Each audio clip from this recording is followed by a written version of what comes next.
Boa tarde a todos. Eu sei que a hora é tardia, estiveram a trabalhar o dia inteiro. Eu vou só prever ocupar-vos o tempo de 48 minutos e meio. Tínhamos necessidade de 45, portanto é uma margem de 3%. Espero que me perdoem. Foi-me dado como título, creio que é um título global deste encontro, Nascer em Amor. E eu interpretei que para nascer em amor é preciso um clima de amor. Portanto, o que eu vou falar durante os 48 minutos e meio é sobre o clima do amor que dispõe e potencia tudo aquilo que eu vou registar. Uma palavra de agradecimento à senhora doutora Sara Duval, doutora Isabel Valente, por todo o apoio logístico, com a simpatia com que aceitou as várias coisas que eu achei necessárias para a logística.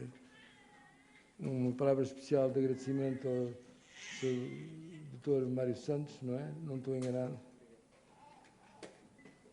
E, antes de começar, a última coisa que eu queria dizer é que quero prestar, antes de mais, homenagem ao profissional de enfermagem. Eu fui aluno de enfermeiras PhD em Seattle e em Boston e tive-os como professores muito caros ao lado de todos os outros que fui tendo na vida. Portanto, uma palavra de reconhecimento e de homenagem à profissão, o que contribuiu também, de certa maneira, para eu responder sim ao vosso apelo, o que faço com muito gosto e muita honra. A contabilização começa agora, tempo. Redefinir o papel do educador e conferir-lhe, eu peço só ao seu técnico, me tinha prometido dar aqui um jacto de luz direto às minhas folhas. Está-me a ouvir?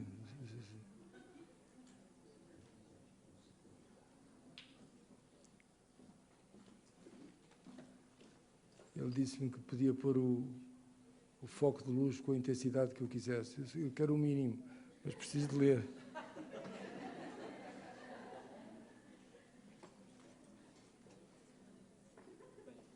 Por enquanto eu posso ficar aqui. Pode, mas eu preciso de luz.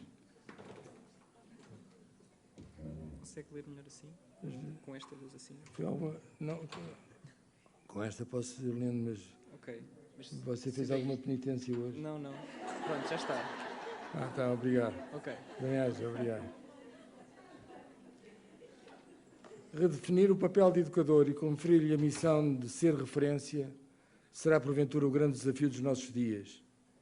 O educador, como referência, criará, assim, o clima circunstancial em que deverá nascer o amor. A minha intenção de hoje é de preparar o clima antecipatório do nascer em amor, como disse. Enquanto universitário, distingo a subtileza da diferença entre professor e mestre. O professor é quem ensina pautado por marcos educacionais. Mestre é quem deixa uma marca educacional e transgeracional sem que tenha de ser professor ou ter qualquer outro grau. A exemplaridade da vida de um clínico alcança, por vezes, o conceito de mestre. Todos reconhecemos ter a ousadia de sentir felicidade quando somos tidos por mestres, enquanto professores e, sobretudo, como clínicos, junto dos nossos alunos. O que agrega, porém, tudo o que transcende a terminologia é o substrato contido no ser educador.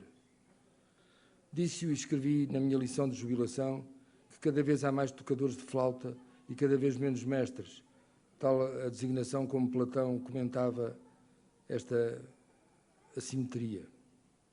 Não obstante esta evidência, somos todos educadores. O educador como referência é o que sustenta a coerência da intervenção clínica.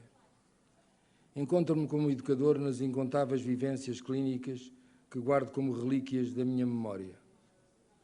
Para mim, o clínico é o profissional que interage com pessoas no seu mistério de mediador de coerências plasmadas na educação. A minha vivência está na pediatria em que acredito e que entendo como o meu desafio primeiro. Refiro-me ao nascer em amor. Alguns no tempo, porventura não muito distante, aconteceu que num final de tarde de consultas, uma delas foi com o João, que acabara de festejar os seus 18 anos. Por sua vez, é uma consulta de festa, a costumo chamar de consulta de despedida. Nas minhas consultas com adolescentes, eles entram sozinhos, conversamos sobre tudo um pouco, fazemos um exame objetivo completo, abordamos como pontos obrigatórios o desporto, a nutrição, a evolução escolar, quiçá a sexualidade. No fim, com o acordo do João, fui chamar os pais que, entretanto, aguardavam na sala de espera. Os pais do João estavam ávidos de conversar, nomeadamente sobre quem ia tomar conta do João. Abordei todos os pontos previamente acordados com o João. Os pais já tinham também combinado com o João alguns temas, feitas perguntas. Sr. Doutor, o senhor é uma referência para o João e para a nossa família. Podemos continuar a contar consigo? Expliquei que as minhas secretárias asseguram uma linha verde. Hoje era bom não falar nisto. Uma linha verde que dá prioridade a qualquer adolescente que me procura, fisicamente, por telefone ou por mail. Esta disponibilidade verde não tem limite de idade e são relativamente frequentes os meus meninos quase cinquentões que me pedem algum tempo para com um conselho ou um desabafo. Fiquei a pensar na referência, dita pelos pais, que traduz para mim uma das componentes fundamentais da vocação clínica. Embora nos dicionários não seja explícito a explicação do sentido moral da referência, atrever-me-ei a objetivar o significado interpretativo da referência. Será qualquer coisa como exemplo, guia, oráculo, consultor, inspirador, alguém significativo, enfim. Trespassa de uma vida clínica intensa a minha convicção que não está ainda significativamente plasmada nos vários ciclos da formação clínica a componente da figura de referência. Gostava de ser capaz de exprimir o quanto representa da autoestima profissional esta vocação de ser referência redimensionada em cada touchpoint do ciclo da vida.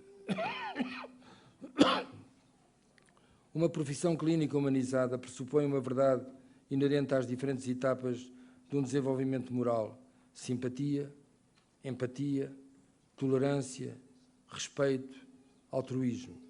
Todas elas componentes estruturais da construção de um sentido de felicidade na autoconsciência de uma responsabilidade cumprida.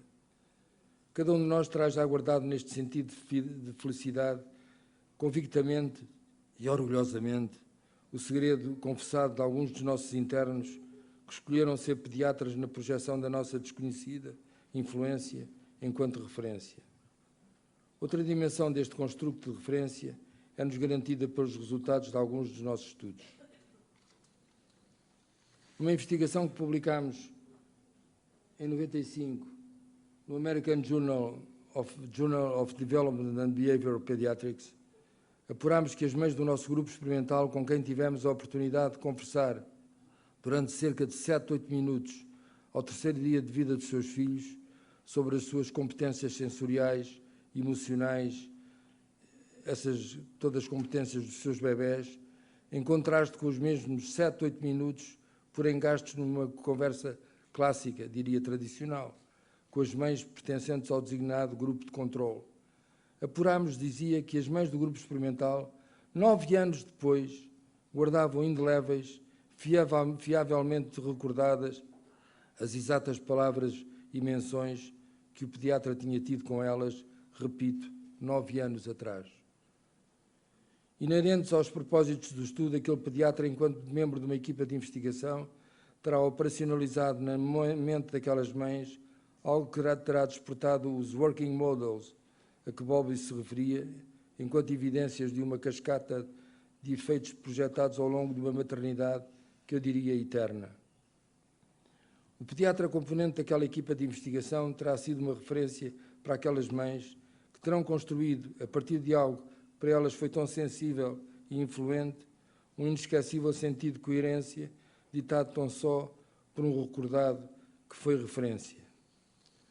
Parece-nos claro que terá sido orquestrada na mente daquelas mães e na sua memória algo que fez vingar a recordação de uns minutos sensíveis, fiavelmente retidos durante 9 anos,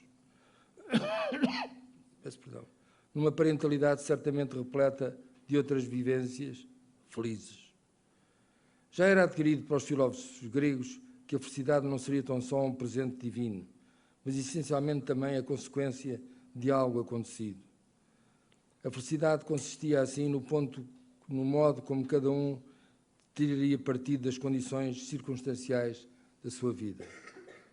Ao longo da história interpretativa do desenvolvimento humano, alguns foram levados a crer que a felicidade e a infelicidade se excluiriam mutuamente. Nada de mais errado. Os sentimentos positivos e os sentimentos negativos são gerados por sistemas centrais autónomos. Não estar a sofrer não significa que nos sintamos felizes. As nuances da consciência serão infinitas, tal como a mistura de sabores operadas por um sofisticado chefe de cozinha. A linguagem neuroquímica e endócrina operacionaliza todos os sentimentos positivos como os negativos. As mães que se sentiam felizes com a intervenção feita no terceiro dia de vida de seus filhos terão feito libertar mais dopamina, mais ocitocina e mais beta-endorfinas. Noutras circunstâncias, porventura penosas, a produção de acetilcolina e a produção de cortisol seriam os indicadores bioquímicos mais determinantes. Ambas as metades do nosso cérebro processam emoções que são mensageiras distintas a partir dos nossos sentimentos.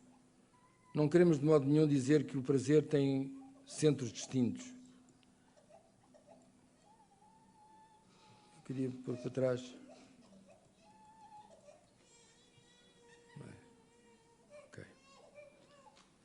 A criação de emoções no nosso cérebro está compatível com a missão de uma equipa de futebol que tem de dar prioridade ao conjunto e não a alguém individualmente, por mais estrela que seja esse alguém.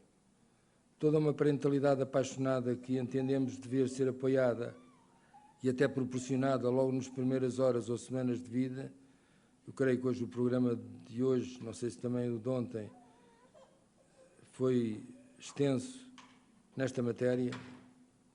Dizia eu que a intervenção nessas primeiras horas ou semanas de vida condicionará um sentimento de felicidade que faz pender uma visão de vida mais para o cor-de-rosa do que para o cinzento. O conhecimento atual que temos da intervenção precoce, enquanto responsabilidade major do pediatra, visa acrescentar aos sentimentos maternos a evidência dos comportamentos dos bebés recém-nascidos, fazendo integrar nas mentes parentais as evidências clínicas de cada temperamento infantil, hoje suscetível de ser descoberto e daí partilhado através da avaliação neurocomportamental do bebé recém-nascido, pela NBAS e NBO. Uma das professoras em Boston que se encarregou do ensino-aprendizagem de que eu beneficiei é Suzanne Barnard, enfermeira PhD de Seattle, Estados Unidos.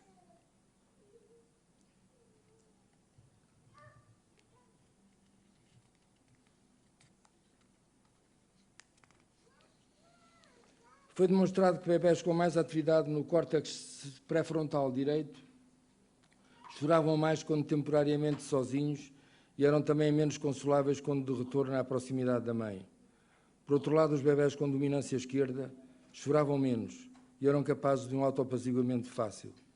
Ousaria agora admitir os possíveis e potenciais efeitos na construção da felicidade de cada mãe, quando no terceiro dia tomou consciência das competências demonstradas pelo seu bebé, potenciando os efeitos da sua felicidade maternal na arquitetura emocional do seu filho.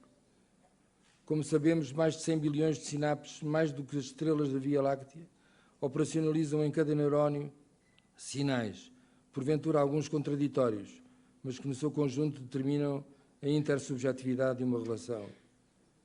A paixão de uma descoberta personalizada e partilhada das competências neonatais é suscetível de gerar um ciclo positivo de retroação e de felicidade que poderia ter tido como ponto de partida a revelação pediátrica dos 7 a 8 minutos no terceiro dia de vida dos bebés, revelação essa que terá potenciado os comportamentos maternos na sua adequação às competências que passaram a ser conhecidas e enquadradas na referida Via Láctea das sinapses cerebrais.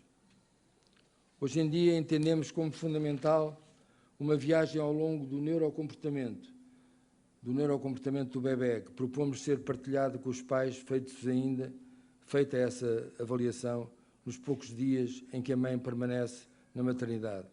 Sabemos que esta duração foi drasticamente reduzida, não havendo oportunidade dessa descoberta de que eu falo ainda mais à frente, dessa descoberta do bebê partilhada com os pais logo nas primeiras horas, se possível, de vida do bebê. Acreditamos ser também esta uma intervenção dominante no porvir da felicidade da DIAD, através de um processo de construção de resiliência catapultado em cada segundo de vida para uma vinculação cujo processo é multiplicativo ao longo de cada ciclo de vida. O educador é quem operaciona este mistério. O tempo de 9 anos estruturados na projeção da memória das mães do nosso grupo de estudo experimental é apenas uma pequena parte de todo um processo que acredito poder revolucionar cada atitude clínica. O relatório da OCDE, publicado em 2009, com o título Doing Better for Children, propõe como primeira medida dirigida ao bem-estar da criança e do jovem um investimento precoce no bebê. O nosso alimento emocional, porém, não termina com a sucção do néctar, tal como acontece com as abelhas. É preciso integrar na experiência o saborear de cada néctar, fazendo crescer progressivamente as sinapses conjunturais, em particular as do córtex pré-frontal esquerdo. Sou um single malt whisky collector. Não levem a mal. E o que tenho aprendido com o tempo é o apuramento do saborear na porção posterior da língua os múltiplos sabores identificados, caramelo, canela, framboesa, amêndoa, etc., os quais norteiam as nossas preferências, a que não estará arredado o nosso construto de felicidade, não só nos momentos da prova, mas também no que memorizamos como significativo e que porventura volta ao nosso convívio meses ou anos depois, tal como nos 9 anos amadurecidos na mente das nossas mães do nosso estudo. Encontramos-nos a miúdo com os pensamentos do Dalai Lama. Diz ele, os segredos para a felicidade são a determinação, o esforço e o tempo. Creio que a ciência cabe em cada um destes caminhos. Não somos capazes de nos lembrar sobre o que aconteceu na nossa infância, mais precoce, porventura porque o nosso córtex pré-frontal dorsolateral e as suas ligações com o hipocampo não estavam ainda significativamente desenvolvidas. A pouco e pouco, no horizonte da nossa memória, lembramos de que isto ou aquilo aconteceu e só posteriormente nos lembramos de que esse algo acontecido foi a nós próprios que aconteceu. Lembramos a seguir que esse algo que aconteceu a nós, nos primeiros tempos de vida, foi algo que nos deu prazer, quer a nós, quer ao nosso interlocutor privilegiado, a nossa mãe. Só recentemente entrou no léxico científico o construto mental de felicidade, que antes andava centralizado nas revistas cor-de-rosa que encontramos nos cabeleireiros ou barbeiros. E hoje é uma realidade científica, arredando o enorme domínio da defectologia que norteou durante décadas o estudo da intervenção precoce. Na consulta pré-natal, que é o primeiro touchpoint de vida, hoje não temos tempo de falar em touchpoints, mas é um conceito dominante hoje na prática de qualquer clínico, na vida hospitalar, na vida universitária, na vida clínica. Dizia eu, na consulta pré-natal, tal como no segundo touchpoint de vida quando do nascimento, habituei-me a ficar sensível com a componente holística da ligação interativa estabelecida com os pais. O investimento para uma parentalidade feliz começa aqui. Todo e qualquer problema alimentar, problema do sono ou do outro, tanto equacioná-lo com o prazer ou eventual desprazer das primeiras relações da vida, nomeadamente nos tempos em que sucedem à alta das maternidades. Quando há um sentido de felicidade nas interações familiares, sabemos que mãe, pai, avós e outros significativos, porventura sem o saberem, estão a construir o cérebro límbico do bebê, nomeadamente as ligações do seu córtex pré-frontal, ajudando assim à sua autorregulação e a consciência intersubjetiva de um prazer partilhado. Cada vez mais vou aprendendo que o entender da vida emocional requer uma racionalidade clínica. e sistémica. Os seres humanos são sistemas abertos influenciados pelos outros, tal como pelos animais, pelas plantas, pelo ar e pela água. Dependemos dos outros tal como dependemos do que respiramos e do que comemos. Vivemos num mundo social no qual dependemos de complexas influências interativas, sobretudo nos períodos sensíveis em que construímos os nossos primeiros laços. Acresce ainda que o bebê é a criatura do mundo mais dependente do jogo emocional que determina o seu comportamento, a sua aprendizagem, a sua resiliência, enfim, a sua maior ou menor felicidade. É em bebê que aprendemos a aprender com as nossas emoções e a sermos seres sociais em múltiplas relações de amor. Nascer em amor é determinante para o resto da vida. O nosso cérebro emocional, que regula os nossos sentimentos e a nossa autoconsciência de ser, é gerado por um infinito de provas de amor que são recíprocas, que crescem e que fazem crescer o nosso sentido de felicidade. O desafio constante nas nossas relações mais significativas, especialmente as dos nossos primeiros tempos de vida, é o de sentirmos que ainda mais do que a nossa expectativa de sermos gostados, é maior a evidência do que nós gostamos, porventura, que nós amamos. Gosto de ler histórias aos meus netos, habitualmente referidas como histórias infantis. Costumava dizer aos meus alunos, quando dá aula de semiologia pediátrica, que precisamos todos de reaprender a brincar, reaprender a ler e a contar histórias. Histórias a crianças, enfim, a assumir como exigência conversar ao nível dos olhos nos olhos e o falar ao nível do sentimento infantil. Aconselho também os meus alunos sempre a usarem jeans, porque ver uma criança num anfiteatro ao outro lado implica estar no chão, olhar olhos nos olhos, independentemente da idade da criança. Para assumir uma nova pediatria, o pediatra terá de ser o mestre que inclui na sua bagagem científica o saber brincar e o saber contar histórias. O educador, como referência, assume-se também nesta missão. Não cumpriria hoje o meu propósito se não vos contasse uma história. Entre muitas histórias, é para mim especial o Adivinha Quanto Eu Gosto de Ti. Se já conhecem... De qualquer maneira, revisitamos rapidamente. E é assim a história. A pequena lebre castanha, antes de se deitar, agarrou-se bem agarrada às orelhas muito compridas da grande lebre castanha. Para ter a certeza de que a grande lebre castanha estava a ouvir, disse-lhe: adivinha quanto eu gosto de ti. Ora bem, disse a grande lebre castanha, eu não consigo adivinhar isso, disse a grande lebre castanha. Eu gosto assim, disse a pequena lebre castanha, esticando os braços para os lados o mais que podia. Mas a grande lebre castanha tinha uns braços ainda maiores e disse: eu gosto de ti assim. Isso é imenso, pensou a pequena lebre castanha. Então a pequena lebre castanha veio com outro desafio. Esticou os braços para cima e disse: gosto de ti esta altura toda.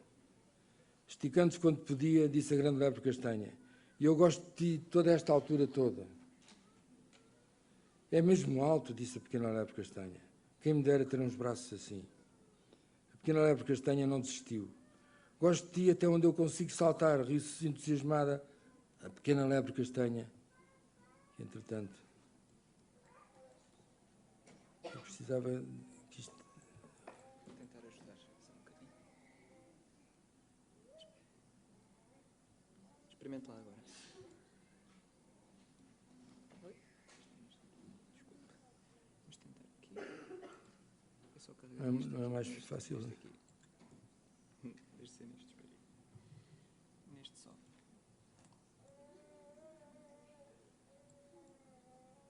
Ok, obrigado.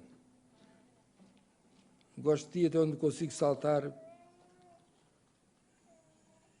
esticando a pequena lebre castanha às suas orelhas, dando pulos e mais pulos. Eu também gosto de ti até onde eu consigo saltar, disse a grande lebre castanha, saltando tão alto que as orelhas tocaram mesmo num ramo da árvore. Isso é que é saltar, pensou a pequena lebre castanha, quem me dera saltar assim. A pequena lebre castanha lembrou-se então de outra coisa. Olha, gosto de ti o caminho todo até ao rio. Mas a grande lebre castanha disse-lhe logo, pois eu gosto de ti até depois do rio e para lá daqueles montes. É mesmo longe, meu Deus, pensou a pequena lebre castanha, que tinha tanto sono que era difícil dizer, fosse o que fosse, embora sentindo que precisava de colo. Olhou então para o além das matas, para o grande noite escura, nada podia ser mais longe do que o céu ou do que a lua. E disse então, gosto de ti até à lua. E logo de seguida fechou os olhos. Ora, se isto é longe, é mesmo longe, disse a grande lebre castanha. A grande lebre castanha deitou então a pequena lebre castanha numa caminha de folhas, inclinou-se e deu-lhe um beijo de boas noites. Depois deitou-se muito pertinho e disse devagarinho e baixinho, com um sorriso muito doce, eu gosto de ti até à lua e de volta até cá abaixo. Estão reunidos nesta história todos os componentes que fizeram Sue Gerhardt escrever Why Love Matters. O pediatra é de facto um mediador de ternura, e é também esta a referência. É possível hoje reconhecer imagiologicamente como acontece felicidade no nosso cérebro quando, por exemplo, pensamos em alguém que amamos. Reconhecemos hoje possuirmos um circuito capaz de reconhecer onde e como se processa o prazer, a alegria ou a paixão. Temos, sem dúvida, um sistema cerebral de felicidade. Para uma pessoa, um determinado momento poderá ser de felicidade ouvir o concerto para violino de Tchaikovsky ou a pequena sonata noturna de Mozart, enquanto que para um monge budista, por exemplo, será felicidade gastar um mínimo de energia na sua respiração, guardando-a para quando medita. Para um pediatra, no seu construto de ser referência, será felicidade, por exemplo, levar a cabo uma intervenção clínica que proporcione um reforço do vínculo na estrutura triangular de um tornar-se família.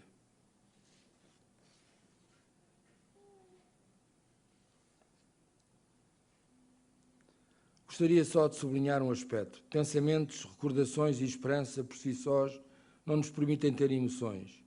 Só quando as emoções se intercruzam com os sinais corporais é que então podemos experimentar o sentido de felicidade, porque é a partir desta combinatória que o cérebro consegue criar então a percepção de bem-estar.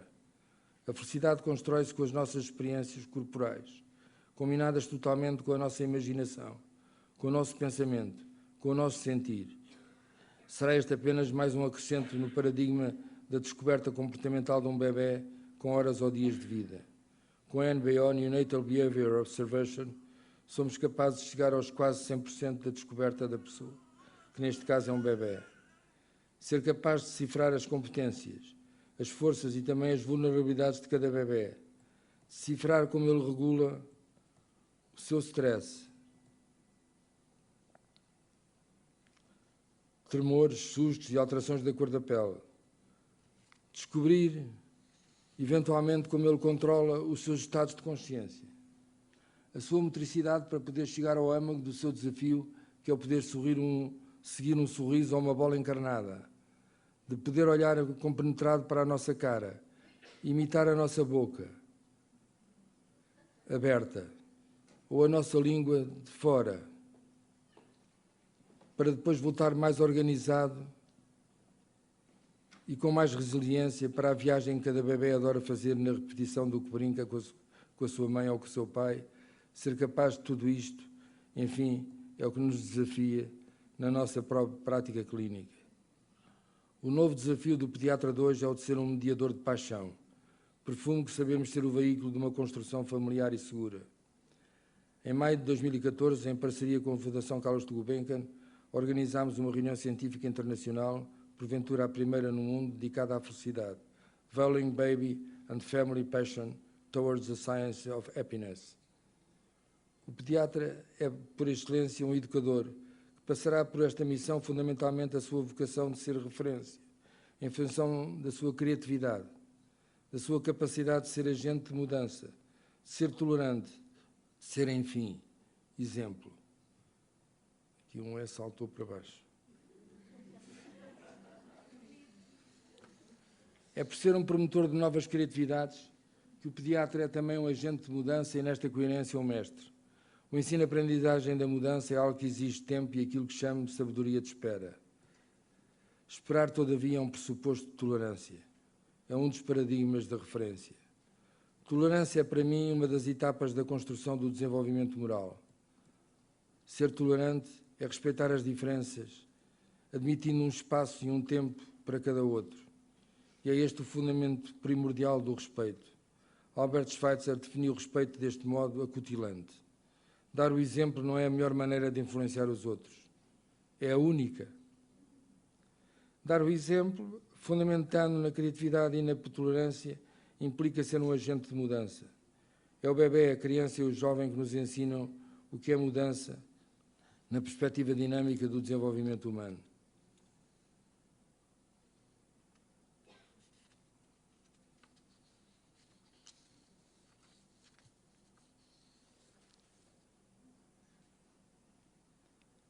Depois de grandes avanços conceptuais, era assim, há 20 anos atrás, que esquematizávamos a dinâmica do desenvolvimento humano. Vem o genoma, aqui à esquerda, eu não tenho ponteiro, vem os sistemas interiores e exteriores, e depois a seta que vai abarcando a maturação do sistema nervoso central e o sentido de competência. Tudo começa, de facto, no genoma, indutor de uma determinada arquitetura do sistema nervoso central, sistema este que condiciona um engrossamento progressivo da complexidade desenvolvimental, complexidade esta garantida por uma propulsão energética proporcionada pelos sistemas interiores e exteriores de cada pessoa. E tudo isto configuraria uma meta apelidada por vários como maturação, como competência, como sentido de coerência, como sentido de felicidade e até, porventura, como sentido de liberdade, quando referenciamos hoje, em prioridade de vida, as referências morais. O sistema dinâmico do desenvolvimento teve para mim, sucessivamente, vários desiderados finais. Este conceito, liberdade, seria o expoente terminal de uma cascata evolutiva de referências, simpatia, empatia, tolerância, altruísmo, respeito e consciência moral. A construção destas capacitações, enquanto aquisição de valores que determinam a construção da pessoa, é, por sua vez, tipificada por um modelo relacional. A própria construção das expectativas e da intersubjetividade que regula a transação emocional das sucessivas relações da mãe com o seu bebê expressa o significado da liberdade e o quanto pode significar a evolução das expectativas feitas de coerência. Este bebê de 2 anos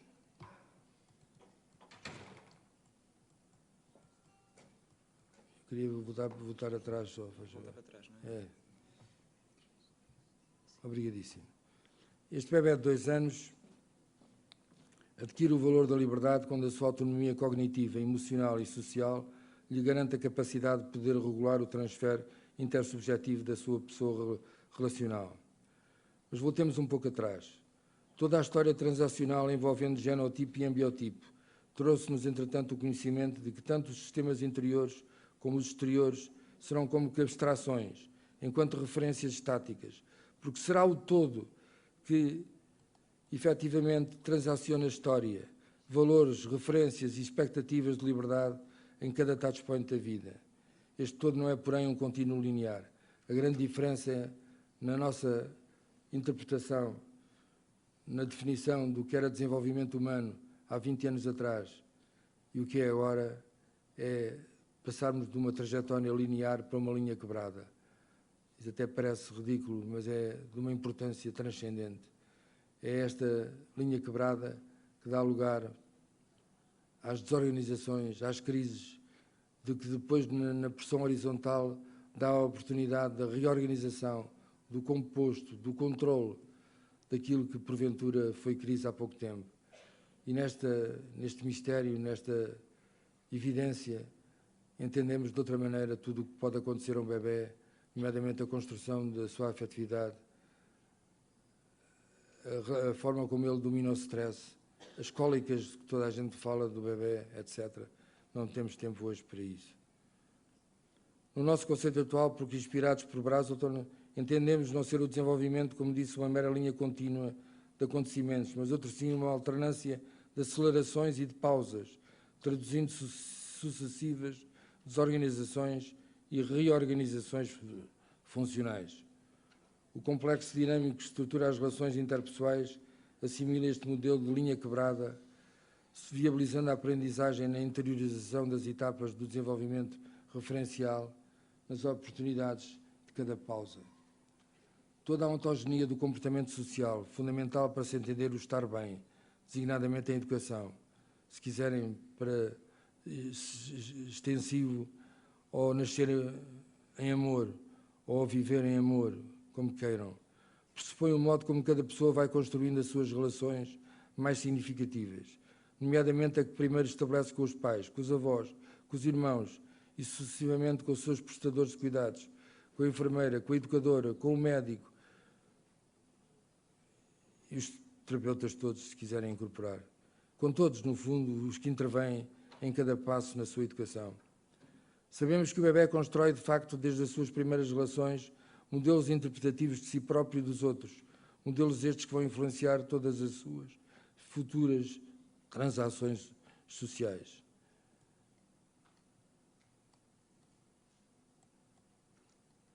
Costumo chamar este modelo, que é afinal do desenvolvimento da vinculação, o modelo da teia de aranha. Não gosto de aranhas, mas a teia de aranha é uma coisa genial que a aranha consegue fazer. Sabemos hoje que será porventura a vivência, ou melhor, a interpretação das transações mais íntimas, com as sucessivas figuras de referência, o que vai condicionar todo o desenvolvimento emocional futuro. O sentido de coerência de cada criança, de cada pessoa, na leitura deste estar mais ou menos bem, é explicado pelo modelo da teia. Os pilares estruturais de cada teia representam as nossas figuras de referência. É na teia que se define a intersubjetividade das nossas contingências, que poderão ser lidas assim: eu sinto que tu sentes o que eu sinto. Se as primeiras experiências do bebé forem de facto contingentes, ou seja, de respeito, de tolerância, de empatia, o bebé revê-se como merecedor e mediador do afeto à medida que se torna numa criança, mais tarde um jovem, depois um adulto. Pelo contrário, crianças que vivenciam rejeições, desadequações, comportamentos percepcionados como não contingentes, com as suas expectativas, por parte das suas supostas figuras de referência, se é que existem. Essas crianças irão rever-se a si próprias como desprovidas de sentido de pertença, de sentido de coerência, progressivamente afetadas na sua resiliência. Quando existe uma perda crónica de intersubjetividade na relação, as ligações entre o córtex pré-frontal e a amígdala como que secam, ficando a faltar uma neurotransmissão de que sabemos ser vital para o desenvolvimento de um cérebro estruturalmente feliz. Daqui a pouco vou contar-vos, já daqui a muito pouco, a última pequena história. Vêm aqui em desenho, porventura simplificado, as relações do córtex límbico com o córtex pré-frontal e com o córtex cingulado anterior, todos os espaços e as oportunidades da construção de um sistema corticolímbico fundamental para as emoções e para o controle dos sentimentos do bebé. Não sobrevivemos sós. Não sobrevivemos sós. Isto é crítico desde os primeiros tempos de vida. Entender hoje a psicopatologia do desenvolvimento. Entender a não resiliência. Entender o desespero de uma sociedade que não respeita as necessidades irredutíveis do bebé. Implica olhar hoje para o desenvolvimento do senso moral, dando relevo ao significado das incoerências, sobretudo emanantes quando estão em causa as figuras de referência da criança. São os absurdos da referência que explicarão o que chamo de ciclo da adversidade. Só como exemplo, a lesão límbica não permite sentir o que os outros sentem. Quando o encontro de stress e violência na criança e no jovem, há 10 anos atrás, pude escrever: qualquer privação ou agressão no decurso dos primeiros touchpoints da vida determina um subdesenvolvimento das áreas corticais, das subcorticais, das límbicas, implicando uma dominância das áreas mais primitivas, tronco cerebral, e gerando em cascata uma hiperatividade comportamental identificada com a imaturidade e com a desregulação.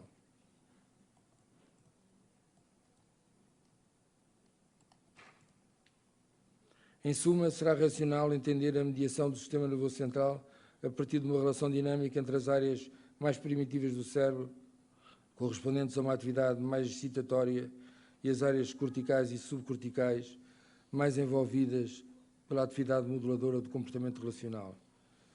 Aqui vem a ligação de uma sinapse com os dendritos que respondem através de tecnologias diferenciadas como a emissão de positrões, a ressonância magnética funcional, em que o observado, o paciente ou a pessoa é convidado a pensar em coisas felizes da sua vida e obtemos uma coloração que não é a mesma se pedirmos à pessoa que comece a pensar em coisas desagradáveis, por exemplo, do dia de ontem ou do dia em que está a ser observado. 25 anos depois de conhecido o modelo Touchpoint, enquanto paradigma do desenvolvimento, numa perspectiva essencialmente clínica, temos hoje uma fundamentação neurocientífica sobre o modo como as emoções modelam a mente em desenvolvimento, funcionando como organizadoras dentro do próprio cérebro, viabilizando então os processos evolutivos que explicam nomeadamente os tipos de resposta a eventuais estressores. A transformação de circuitos neurais nas complexidades topográficas do nosso sistema nervoso central fundamentará a seleção dos vários touchpoints em função de timings maturativos, reguladores da nossa performance mental. Acreditamos hoje, com Damasio, que a inteligência cognitiva não é senão uma parte da nossa inteligência global. Parte significativa da nossa inteligência é a chamada inteligência emocional, constituída pela inteligência relacional, interpessoal e interpessoal, assumida como a nossa capacidade de introspeção.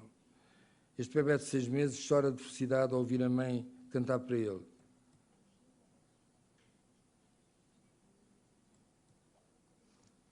Eu posso pedir ajuda agora? Eu queria que eu andasse aquele slide. Qual era o slide? É para trás. Para trás. É por andar este vídeo. Vamos ter de pedir para um... Talvez com o rato tocando. Se for possível, o técnico tem... Este é um vídeo, este slide, se for possível pôr. Obrigado.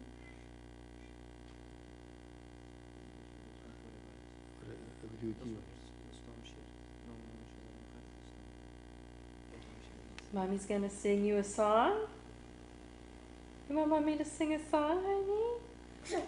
Let me know how you feel about the song, okay?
Missing you.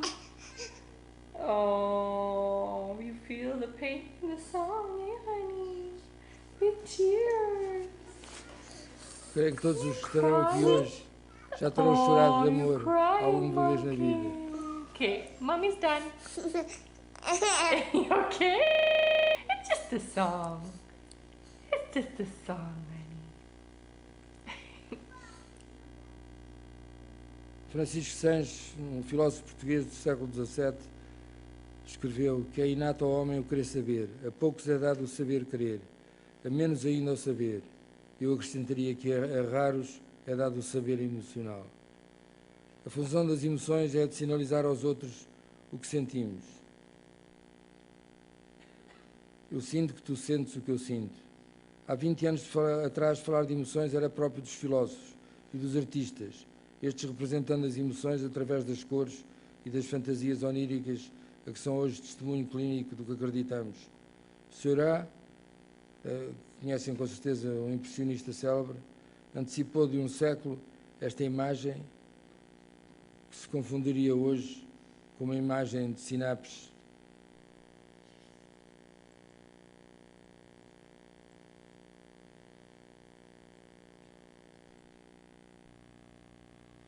Esta podia ser um quadro de Seurat, mas é um quadro topográfico das sinapses cerebrais.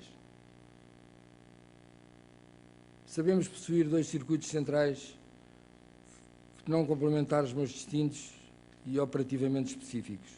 Um dos circuitos é o da rota alta, mais lento e porventura mais reflexivo.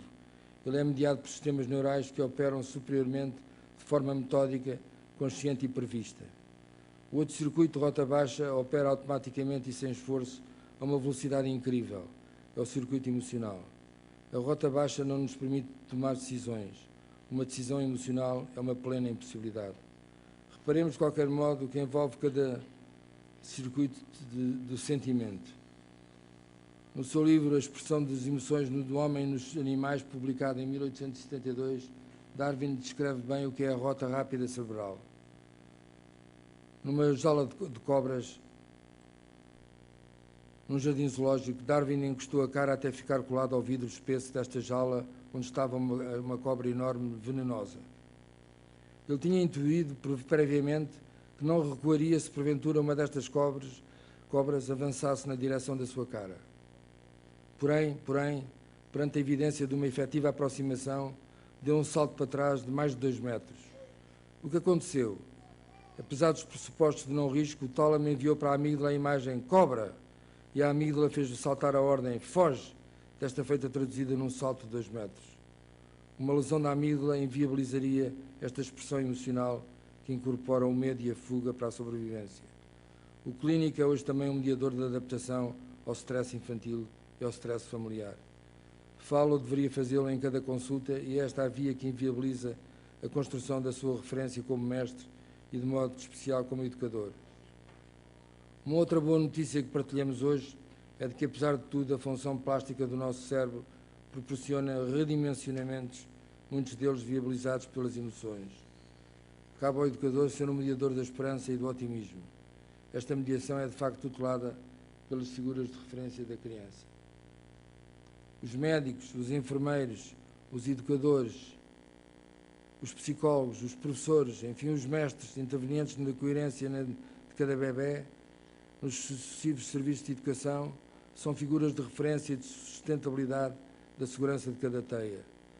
Os educadores, numa perspectiva global, são as figuras de referência que consolidam a resiliência de cada teia. As figuras de referência da escola prolongam as referências familiares. É na família que, de facto, se organiza o ensino-aprendizagem da coerência. E é nesta medida, quando não ativados, os sistemas que condicionam a resiliência de quem aprende e de quem ensina. Entenda-se, de quem educa.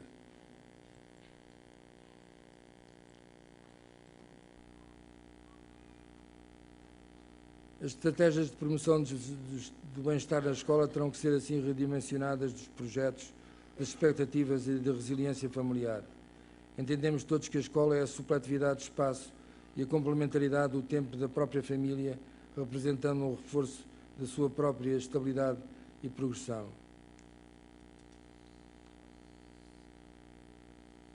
Esta é uma fotografia da minha escola primária com os meus colegas. A organização elaborou um prémio, penso que é um pastel de nata, para quem descobrir a minha pessoa neste grupo da escola.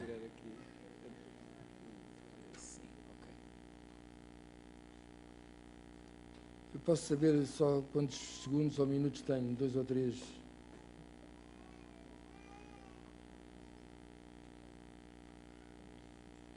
Doutora Isabel Valente, que me ajuda tanto, pode-me dizer se eu tenho 2 ou 3 ou 4 minutos? Está apertado. Então, muito obrigado.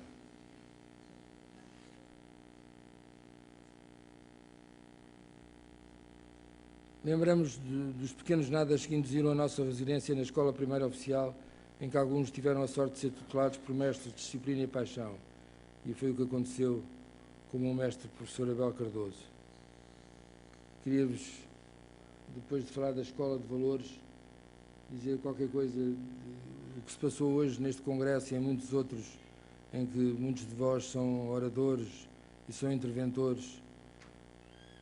Contar-vos só uma pequena experiência como evidência, como consciência de dever cumprido. A pediatria, quando eu cheguei à direção da minha faculdade, dava-se só a pediatria patológica no 5º ano do curso de medicina. Hoje, passados uns anos, os nossos alunos do 1º ano, do 1º ao 6º ano, 1º ano, 2º ano, 3º ano, 4º ano, 5º ano, 6º ano, aprendem emoções, aprendem recém-nascido, aprendem touch points, aprendem avaliação neurocomportamental do bebê, aprendem intervenção familiar. Isto é vital para o clima de amor que mais tarde, anos depois, vai ser necessário construir e vivenciar dentro de cada família.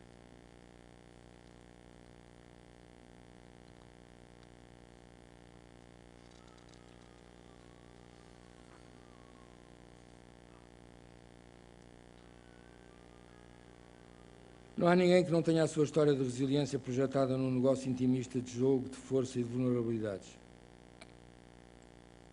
O Patinho Feio, de Hans Christian Andersen, é uma história de resiliência. O construto da resiliência implica a atividade cotidiana de cada educador. A felicidade conquistada através da resiliência é também uma evolução cultural. A resiliência, por sua vez, fundamentalmente, é acreditar que há em cada cisne branco, que há em cada cisne, dentro de cada um de nós, um patinho que é adorado, amado por todos. O educador, tal como outros profissionais clínicos, é mediador da resiliência enquanto mestre de mudança. O sucesso educativo na coerência de um estar bem, assimilado em desenvolvimento, identifica-se com o sucesso de cada resiliência individual. Se não for esta a estratégia, arriscamos a dar sucesso ao absurdo. Não poderá depender do acaso qualquer patinho feio passar ou não a cisne branco. Passar a cisne branco e brilhar no lago resulta de várias circunstâncias em função de múltiplos determinantes que expressam a resiliência individual face a cada atividade. Revisitamos nesta coerência as nossas figuras de referência. Deixem-me citar aqui Antoine de Saint-Exupéry. Aqueles que passam por nós não vão sós, não nos deixam sós. Deixam um pouco de si, levam um pouco de nós. Direi com toda a relatividade das circunstâncias que muitas das minhas figuras de referência as encontrei no mundo extraescolar. Coerência do meu pensamento de que a escola está na vida. E reparem, para acabar, nestes últimos segundos, esta é uma outra pequena história que vos prometi há pouco. Apresento-vos esta menina, de 15 meses. Alguém conhece esta menina aqui na sala? Notam alguma coisa na cara, na expressão, no comportamento, na linguagem desta criança?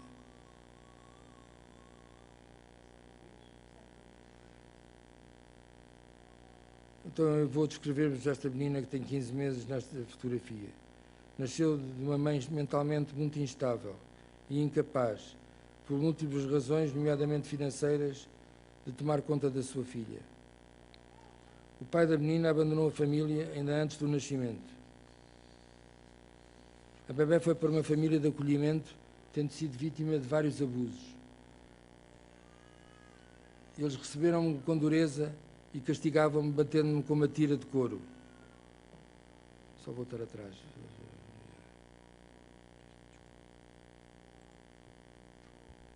Obrigado. Posteriormente, a menina passou por mais de 10 famílias de acolhimento. A vida era muito imprevisível e tumultuosa, e finalmente foi para um orfanato local onde partilhou um quarto com 26 crianças, outras 26 crianças. Aos 16 anos casou, escapando assim de mais negligência e de mais abuso, tanto físico como emocional.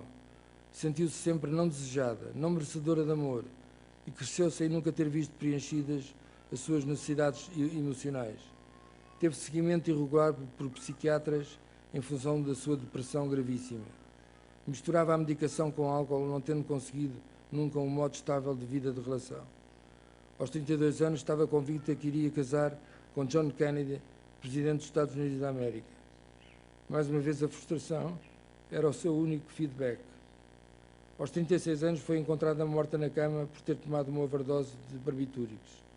Chamava-se esta menina Norma Jean Baker, eternizada mais tarde como Marilyn Monroe. Esta menina não terá nascido em amor, mas dirão todos, vós aqui presentes, estou certo, que ela viveu sem amor. O educador é um mediador de estados de alma feitos referência, construído em cada uma das fases da sua vida clínica, da sua vida científica, da sua vida educacional e, enfim, da sua vida pessoal. O educador será referência na mesma medida em que a referência é a referência que faz o educador. Muito obrigado.